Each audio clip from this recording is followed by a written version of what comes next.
£70 million and 4 years of planning have gone into eliminating the BR North-South divide, and it should save travellers half an hour on cross-London trips without changing.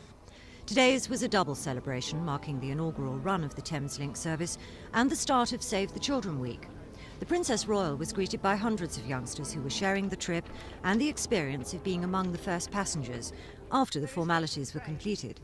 And I'm delighted to name this one of your newest trains, the Save the Children Fund Week Special to Crystal Palace.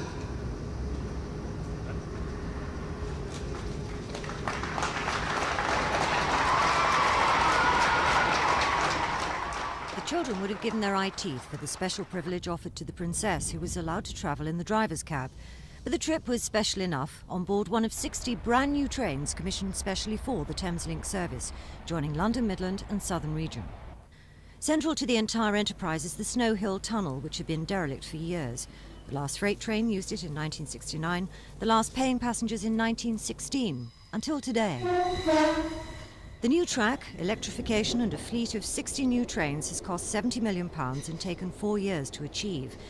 And the trains themselves are fairly special. They make the switch from ground-level power to overhead power lines at the press of a button, and in a surge of first-day enthusiasm even topped their top speed of 100 miles an hour. It all means you can travel direct from Brighton to Luton in 2 hours flat without changing trains or using the tube.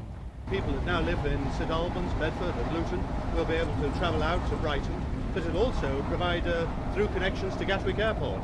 So it really is the answer to the M25. Instead of a buffet car, there'll be refreshment trolleys brought round by stewardesses, and the carriages have been made as vandal-proof as present technology allows. The return journey to London was completed well ahead of schedule, a point of pride to the bosses who see Thameslink as a new beginning. There's an enormous growth in rail travel going on in London. We've had an increase of 13 million journeys in 3 years, and I think it must point towards more tunnels under London, and hopefully Thameslink is just the first of many. Next, they're hoping to get the go-ahead for a link-up between East and West London, though that would be more expensive, and there are no more old tunnels that can be used. In the meantime, they're expecting 4 million people a year to use the Thameslink service once it opens for business on May the 16th.